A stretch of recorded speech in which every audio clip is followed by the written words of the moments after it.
오늘 말씀은 지난주에 이어서 팔복의 말씀 7절부터 12절까지 말씀 살펴보겠습니다. 1절부터 12절까지 다시 읽겠습니다.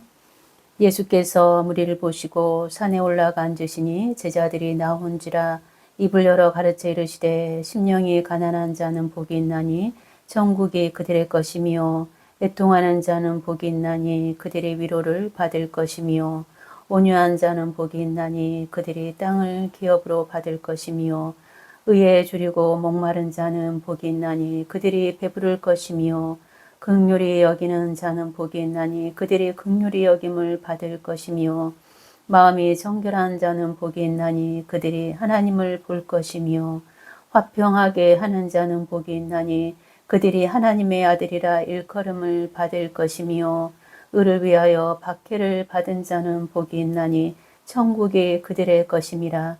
나로 말미암아 너희를 욕하고 박해하고 거짓으로 너희를 거슬러 모든 악한 말을 할 때에는 너희에게 복이 있나니 기뻐하고 즐거워하라. 하늘에서 너희의 상이 큼이라. 너희 전에 있던 선지자들도 이같이 박해하였느니라. 아멘. 7절에서 긍휼은 헤세드라는 단어를 사용합니다. 이는 상대방의 감정에 공감할 뿐만 아니라 상대방의 어려움을 타게 하기 위해서 실제적이며 구체적인 도움을 주는 것까지 포괄하는 개념입니다. 즉 긍휼은 이론이나 감정에 머무는 것이 아니라 실천에까지 나아가는 것입니다. 우리 예수님은 긍휼의 삶을 사셨습니다. 우리는 예수님의 삶을 통해서 긍휼을 배울 수 있는데 예수님은 약한 자, 소외된 자, 죄인들을 불쌍히 여기시고 그들을 고통에서 건져주셨습니다. 성경을 통해 예수님의 긍휼이 삶 속에서 어떻게 나타나고 있는지 살펴보기 원합니다. 마태복음 20장 29절에서 34절에는 맹인 두 사람을 불쌍히 여기시고 그들을 고쳐주시는 장면입니다. 그들이 여리고에서 떠나갈 때에 큰 무리가 예수를 따르더라. 맹인 두 사람이 길가에 앉았다가 예수께서 지나가신다함을 듣고 소리질러 이르되 주여 우리를 불쌍히 여기소서 다윗의 자손이여 하니 무리가 꾸짖어 잠잠하라 하되 더욱 소리질러 이르되 주여 우리를 불쌍히 여기소서 다윗의 자손이여 하는지라. 예수께서 머물러 서서 그들을 불러 이르시되 너희에게 무엇을 하여 주기를 원하느냐. 이르되 주여 우리의 눈뜨기를 원하나이다. 예수께서 불쌍히 여기사 그들의 눈을 만지시니 곧 보게 되어 그들이 예수를 따르니라. 아멘. 누가복음 17장 11절에서 19절에는 나병 환자를 불쌍히 여기시고 고쳐주시는 장면입니다. 예수께서 예루살렘으로 가실 때에 사마리아와 갈릴리 사이로 지나가시다가 한 마을에 들어가시니 나병 환자 10명이 예수를 만나 멀리 서서 소리 높여 이르되 예수 선생님이여 우리를 불쌍히 여기소서 하거늘 보시고 이르시되 가서 제사장들에게 너희 몸을 보이라 하셨더니 그들이 가다가 깨끗함을 받은지라. 아멘. 요한복음 8장 4절에서 11절까지 말씀은 간음하다가 잡힌 여인을 정죄하지 아니하시고 그를 구원하는 장면이 나옵니다. 예수께 말하되 선생이여 이 여자가 간음하다가 현장에서 잡혔나이다. 모세는 율법에 이러한 여자를 돌로 치라 명하였거니와 선생은 어떻게 말하겠나이까. 그들이 이렇게 말하면 고발할 조건을 얻고자 하여 예수를 시험함이러라. 예수께서 몸을 굽히사 손가락으로 땅에 쓰시니 그들이 묻기를 맞이 아니하는지라. 이에 일어나 이르시되 너희 중에 죄 없는 자가 먼저 돌로 치라 하시고 다시 몸을 굽혀 손가락으로 땅에 쓰시니 그들이 이 말씀을 듣고 양심의 가책을 느껴 어른으로 시작하여 젊은이까지 하나씩 나가고 오직 예수와 그 가운데 섰는 여자만 남았더라. 예수께서 일어나사 여자 외에 아무도 없는 것을 보시고 이르시되 여자여 너를 고발하던 그들이 어디 있느냐. 너를 정죄한 자가 없느냐. 대답하되 주여 없나이다. 예수께서 이르시되 나도 너를 정죄하지 아니하노니 가서 다시는 죄를 범하지 말라 하시니라. 예수님은 고통 가운데 있는 자들을 불쌍히 여기셨습니다. 소경과 기머거리, 걷지 못한 자, 중풍병자, 귀신 들린 자, 그리고 죄인들을 불쌍히 여기시고 그들을 그 고통에서 구해 주셨습니다. 예수님의 긍휼은 단순한 동정심이 아니라 깊은 사랑으로부터 나온 것이었습니다. 마태복음 9장 35절에서 38절에는 목자 없는 양과 같은 사람들을 불쌍히 여기시고 그들에게 말씀을 먹이시는 장면입니다. 예수께서 모든 도시와 마을에 두루 다니사 그들의 회당에서 가르치시며 천국 복음을 전파하시며 모든 병과 모든 약한 것을 고치시니라. 무리를 보시고 불쌍히 여기시니 이는 그들이 목자 없는 양과 같이 고생하며 기진함이라. 이에 제자들에게 이르시되 추수할 것은 많되 일꾼이 적으니 그러므로 추수하는 주인에게 청하여 추수할 일꾼들을 보내주소서 하라 하시니라. 예수님은 많은 무리들이 목자 없는 양과 같이 고생하며 기진하는 것을 보시고 불쌍히 여기셨습니다. 목자가 없는 양은 길을 잃고 보호받지 못하며 어디로 가야 할지 모릅니다. 무리들은 영적 지도자가 없어서 방황하고 있었고 참된 영적 양식을 공급받지 못해 지쳐 있었습니다. 당시 바리새인과 율법학자들은 백성을 올바로 인도하지 못하고 율법의 무거운 짐만 지웠습니다. 예수님은 그 영혼들을 불쌍히 여기시고 밤낮 가르치시고 천국 복음을 전하셨습니다. 그리고 약한 자와 병든 자를 고치셨습니다.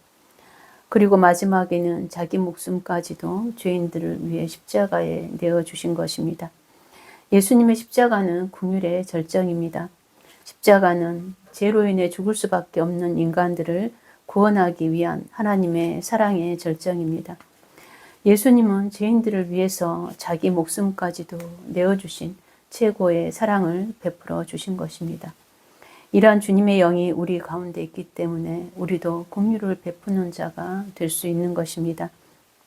긍휼의 마음은 단순한 동정심이 아니라 깊은 사랑입니다. 긍휼은 하나님의 속성이며 성령의 사람들에게 나타나는 특성입니다. 그리고 예수님은 천국 백성들에게 긍휼의 삶을 요구하고 계시는 것입니다. 예수님은 긍휼히 여기는 자는 긍휼히 여김을 받을 것이라 말씀합니다. 천국 백성은 긍휼을 베푸는 삶을 살게 되고 하나님도 그들에게 긍휼을 베푸십니다. 천국 백성은 하나님께서 그들에게 긍휼을 베풀어 주신 결과로 죄에서 구원을 받았고 사망에서 생명으로 옮겨졌습니다. 하나님의 이러한 은혜를 받은 천국 백성은 그 긍휼을 다른 사람에게 베풀 수 있는 능력이 있습니다. 그리스도의 영이 그들 안에 있기 때문입니다. 긍휼 또한 인간의 노력만으로 가능하지 않습니다. 성령께서 함께 하심으로 가능하게 됩니다. 우리에게 주신 하나님의 은혜만큼 우리는 은혜를 베풀 수 있는 사람이 됩니다. 그리스도의 영으로 점점 충만케 채워지는 교회와 성도들이 되기를 원하고 그리스도의 그 긍휼의 마음이 여러분을 통해서 점점 더 아름답게 점점 더 크게 나타나는 귀한 은혜가 있기를 바랍니다. 8절에는 마음이 청결한 자는 복이 있나니 그들이 하나님을 볼 것이며 말씀합니다. 여기서 청결한 마음은 단순히 죄가 없는 상태를 의미하는 것이 아닙니다. 하나님 앞에서 순전하고 정직한 마음을 가리킵니다. 외적인 행동뿐만 아니라 내적인 동기와 생각까지도 깨끗한 상태를 의미합니다.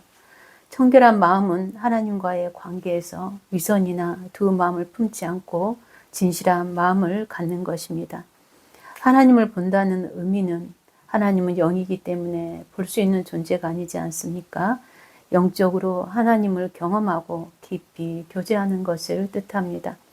청결한 마음을 가진 사람은 하나님과의 친밀한 관계를 누릴 수 있으며 하나님의 뜻을 깨닫고 삶에서 역사하시는 하나님을 체험할 수 있습니다. 궁극적으로 천국에서 하나님을 직접 대면하게 될 것이라는 의미가 포함되어 있습니다. 마음이 청결한 사람은 하나님과 늘 함께 동행합니다. 하나님께서 자신과 함께 있음을 인식하고 살아갑니다. 그는 오직 하나님 한 분만을 사랑합니다.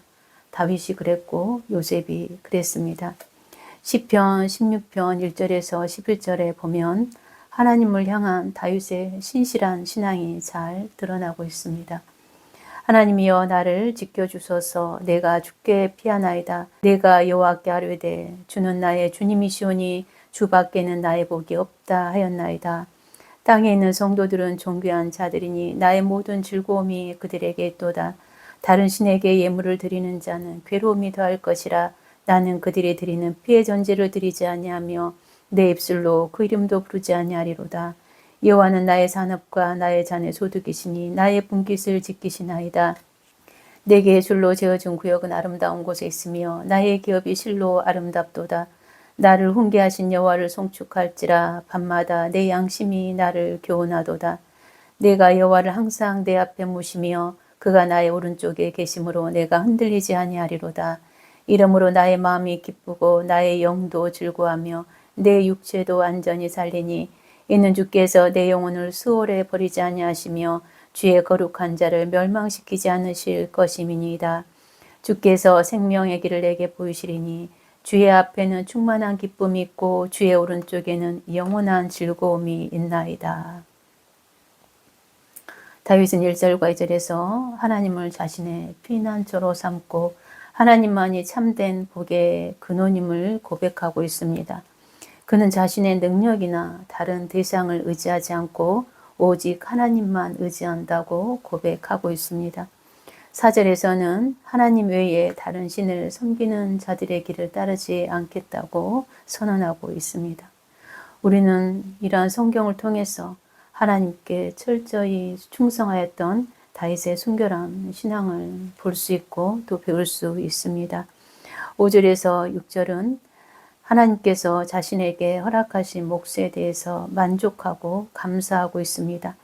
하나님이 주신 것이 가장 아름답고 최선인 것임을 인정하는 그러한 다윗의 신앙을 볼 수 있습니다.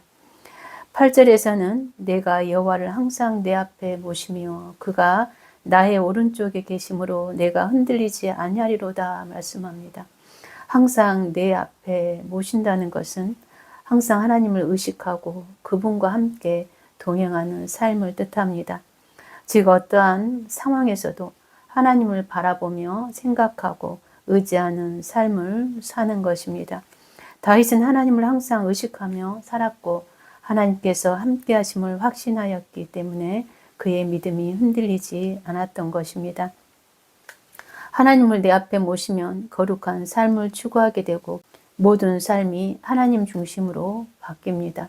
다윗도 인간인지라 실수하고 범죄하였지만 그러나 자신의 죄를 깊이 회개하고 늘 하나님 앞에서 행하였습니다.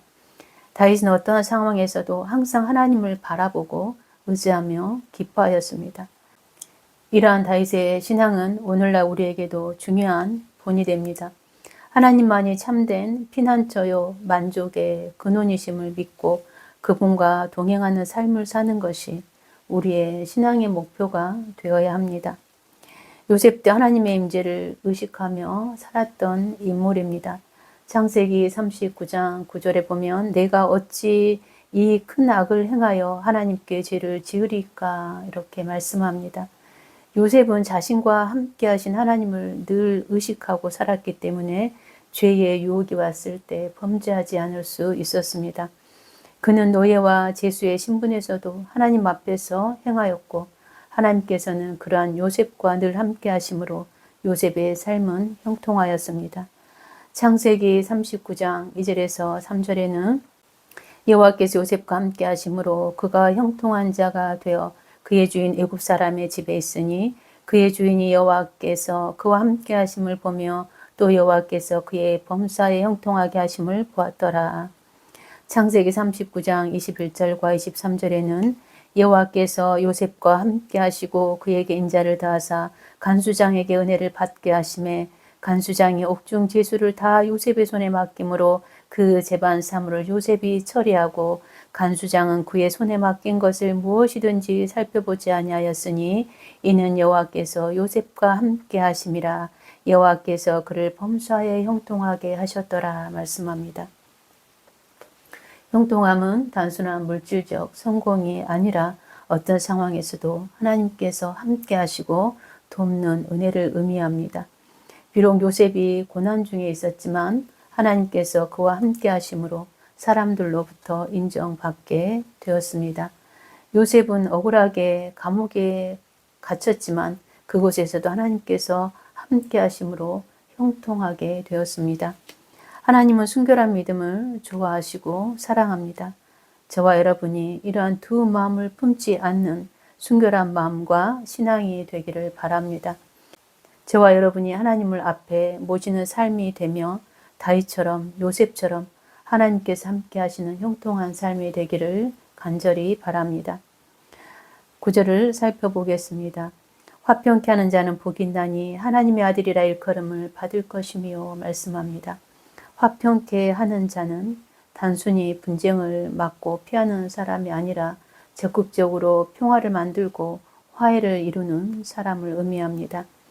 화평은 먼저 하나님과의 관계에서부터 시작되어야 합니다. 평화는 하나님의 속성이며 하나님으로부터 왔습니다. 하나님을 떠나서는 참된 평화를 기대할 수 없습니다. 하나님은 이 세상을 완전하게 창조하셨지만 죄가 들어옴으로 세상의 평화가 깨어져 버렸고 인간과 하나님과의 관계도 깨어져 버리게 되었습니다. 이 세상의 혼란과 혼돈은 모두 죄의 결과입니다. 예수님은 죄로 인해 깨어져 버린 하나님과 인간의 관계를 화목하기 위해서 자기 몸을 화목제물로 십자가에 내어주신 것입니다. 예수님은 평화의 왕으로 이 땅에 오셨고 예수 그리스도를 통해서 이 땅에 참된 평화가 임하게 되었습니다. 화평케 하는 자는 하나님의 아들이라 일컬음을 받을 것이라 말씀합니다. 이 땅에서도 사람들로부터 하나님의 사람이라 인정받게 될 것이지만 궁극적으로는 하나님으로부터 하나님의 자녀로 인정받게 될 것이라는 뜻입니다. 이러한 말씀을 통해서도 알 수 있듯이 화평케 하는 것은 하나님의 자녀에게 나타나는 분명한 표징입니다. 천국 백성의 성품은 화평을 이루며 주님도 우리에게 화평케 하는 삶을 요구하고 계십니다. 그렇다면 화평케 하는 자란 누구입니까? 가장 먼저 예수님께서 중보자가 되셔서 하나님과 인간의 관계를 화목케 한 것처럼 죄로 인해 하나님과 단절된 사람들에게 복음을 전하여 하나님과의 관계를 회복시키는 사람입니다. 복음을 전하는 자가 없으면 어떻게 들을 수 있으며 듣지 못하면 어떻게 믿을 수 있겠습니까? 예수님의 지상 명령인 복음 전도는 하나님의 자녀들에게 주어진 사명이며 하나님과 사람과의 관계를 회복시키는 중요한 일입니다. 화목케 하는 자는 이처럼 복음을 전하여 하나님과 사람과의 관계를 회복시키는 자입니다. 그리고 사람과 사람 사이의 관계를 회복시키는 자입니다. 이웃과 가족과 교회의 공동체를 화평케 하는 자입니다. 화평케 하는 사람은 분쟁을 막고 중재하는 역할을 합니다. 어떤 사람은 갈등을 키우지만 화평케 하는 자는 갈등을 해결합니다. 어떤 사람은 관계 속에서 불화만 일으키는 사람이 있고 어떤 사람은 화목을 이루며 공동체를 하나 되게 하는 사람이 있습니다. 싸움과 불화를 일으키는 사람은 가는 곳마다 좋은 것을 깨뜨리지만 그러나 화평케 하는 사람은 가는 곳마다 살리고 회복이 일어납니다. 우리도 화평을 이루기 위해서는 갈등이 있을 때 말과 태도를 조심해야 하는 것입니다. 때로는 상대의 감정을 이해하고 지혜롭게 말하는 것만으로도 큰 갈등을 막을 수 있습니다. 잠언 15장 1절에 보면 유순한 대답은 분노를 쉬게 하여도 과격한 말은 노를 격동하느니라 말씀합니다. 교회 안에서도 의견 차이로 인해 갈등이 생길 수 있습니다. 그러나 성경은 성도들이 하나됨을 힘써 지켜야 한다고 가르치고 있습니다. 에베소서 4장 3절에 평안에 매는 줄로 성령이 하나 되게 하신 것을 힘써 지키라 이렇게 말씀합니다. 화평케 하는 사람은 교회가 나뉘지 않도록 사랑과 겸손으로 섬기고 서로 연합할 수 있도록 돕는 사람입니다. 그러나 화평은 그냥 주어지는 것이 아닙니다. 때로는 손해를 감수하고 자존심을 내려놓고 먼저 용서해야 할 때도 있습니다. 우리는 다른 사람을 용서할 힘이 약하지만 그러나 성령님께서 우리에게 용서하는 마음을 주시고 원수 맺지 않도록 하십니다. 이처럼 화평케 하는 자는 사람과 사람과의 관계에서도 갈등을 해결하고 하나됨과 화목을 만드는 자입니다. 성도는 화평케 하는 삶을 통해서 예수 그리스도를 드러내게 되고 사람들로부터 하나님의 사람이라 인정받게 됩니다. 화목케 하는 삶은 그 자체만으로도 전도의 도구가 됩니다. 여러분과 관계되는 모든 것들에 가정과 직장 또는 어떠한 공동체 그리고 교회에 평화를 이루는 사람이 되기를 바랍니다. 그리고 여러분을 통해서 하나됨과 화목이 이루어지길 축복합니다. 10절에는 의를 위하여 박해를 받은 자는 복이 있나니 천국이 그들의 것임이라 말씀합니다. 본절에서 의는 인간으로 하여금 구원에 이르게 하는 하나님의 의를 의미하는 것으로 예수 그리스도 자신을 의미합니다. 의가 되시는 그리스도를 위하여 순환 받는 자가 복 있는 자라 말씀하시는 것입니다. 마태복음이 기록될 당시 본서의 1차 독자인 유대인 성도들은 그리스도를 믿는다는 단 하나의 이유 때문에 많은 고난에 직면했습니다. 비그리스도인 유대인들로부터는 하나님의 거룩함을 훼손한다는 신성 모독자로 취급되어 극심한 박해를 받았고, 당시 유대인의 지배 세력이었던 로마인들로부터는 황제 숭배를 거부한다는 이유로 반국가 사범이라는 제목으로 잔인하게 처형되기도 하였습니다. 초대교회 시대 유대인 성도들은 이와 같이 모진 핍박 가운데서도 그리스도를 위하여 핍박을 받는 것을 영광으로 생각하며 그리스도께서 약속하신 천국을 소망하며 기꺼이 순교의 대열에 합류하였습니다. 기독교 역사는 이와 같이 출발에서부터 오늘날에 이르기까지 쉼없이 핍박을 받아왔으나 장차 도래할 천국을 바라보며 결코 굴하지 않는 소망과 승리의 역사입니다. 11절과 12절에 보면 나로 말미암아 너희를 욕하고 박해하고 거짓으로 너희를 거슬러 모든 악한 말을 할 때에는 너희에게 복이 있나니 기뻐하고 즐거워하라. 하늘에서 너희의 상이 큼이라. 너희 전에 있던 선지자들도 이같이 박해하였느니라 말씀합니다. 예수님은 제자들을 향해 예수님 때문에 받게 되는 극심한 고난에 대해서 기뻐하고 즐거워하라고 말씀합니다. 그리스도로 인하여 받는 핍박은 절망과 고난에서 그치는 것이 아니라 장차 받게 될 영광과 기쁨의 약속이 있다고 말씀합니다. 고난 가운데서도 성도들이 기뻐할 수 있는 이유는 하늘의 영광을 바라보기 때문입니다. 상이 크다는 것은 단순히 물질적 축복이 아니라 하나님으로부터 오는 특별한 영적 은혜와 영광을 의미합니다. 하나님의 보상은 이 지상의 그 어떠한 보상과도 비길 수 없는 것이며 모든 고난과 비교할 수도 없는 완전한 위로입니다. 예수님은 하나님 나라에서 성도가 받게 될 상을 약속하심으로써 이 세상에서 핍박받는 성도들을 위로하셨습니다. 의를 위해 고난을 받는 것, 자기 십자가를 지는 것은 무의미한 것이 아닙니다. 십자가가 없으면 영광도 없는 것입니다. 십자가가 없는 것이 오히려 슬픈 일입니다. 십자가를 지는 것이 우리에게 결코 쉽지 않지만 그러나 하나님의 은혜는 십자가를 감당하는 자를 향합니다. 그러므로 자기 십자가를 감사와 기쁨으로 지시길 바랍니다. 이 시간 특별히 사단의 시험에 대해서 잠깐 언급하기를 원합니다. 무디 목사님은 사단은 익지 않은 열매의 나무는 흔들지 않는다 말씀합니다. 사단은 신실한 그리스도인들을 싫어하기 때문에 끊임없이 그들의 환경을 흔들고 넘어뜨리려고 합니다. 우리는 이것을 기억해야 합니다. 특별히 사단의 표적이 되는 대상은 하나님의 종들인 것입니다. 하나님의 특별한 사명을 가진 자임을 사단이 알게 된다면 사단은 그 싹부터 자르려고 할 것입니다. 세상적인 것을 주어 하나님을 떠나게 하고 세상적으로 잘 되게 하여 하나님을 잊어버리게 할 것입니다. 사단이 준 복은 당장은 좋은 것 같지만 멸망하게 만드는 것입니다. 그것이 사단의 전략입니다. 그러므로 영적으로 깨어 있어서 자신과 자신의 삶을 잘 분별해야 하는 것입니다. 그렇지 않으면 실패할 수 있고 하나님의 계획도 이루지 못하게 됩니다. 사단의 시험을 이기고 끝까지 자기 십자가를 질 수 있는 방법은 하나님 안에 거하는 것입니다. 사단은 하나님 안에 가는 성도를 손댈 수 없기 때문입니다. 성령님의 보호와 인도가 있기 때문입니다. 그러나 하나님 밖은 사단의 영향력 아래에 있기 때문에 안전하지 못합니다. 우리가 시험을 이기기 위해서는 다윗의 신앙을 본받을 필요가 있습니다. 다윗이 하나님을 그의 앞에 모시고 살 때 순수한 신앙을 지킬 수 있었던 것처럼 하나님께서 나의 삶 가운데 함께하고 계심을 인식하며 살 때 시험을 이길 수 있습니다. 시험을 이기고 나면 상상할 수 없는 하나님의 보상이 주어집니다.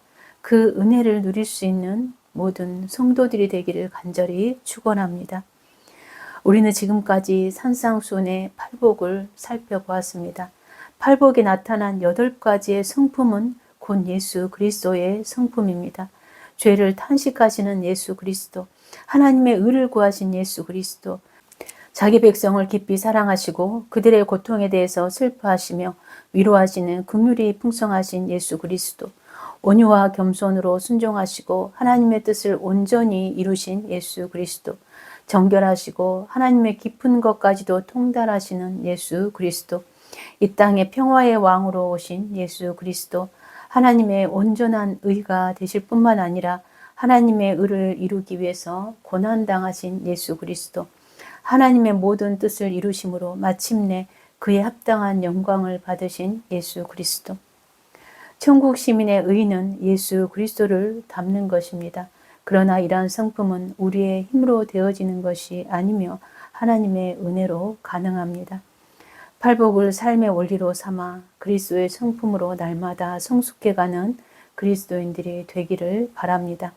하나님의 은혜의 보좌로 더 나아감으로 하나님의 그 성품이 여러분 안에서 더 진하게 묻어나기를 바랍니다.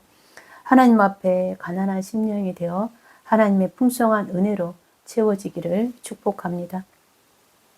사람과의 관계 속에서도 온유함과 긍휼한 마음과 화평케 하는 자의 삶을 통해서 그리스도를 드러내는 교회와 성도들이 되기를 축복합니다.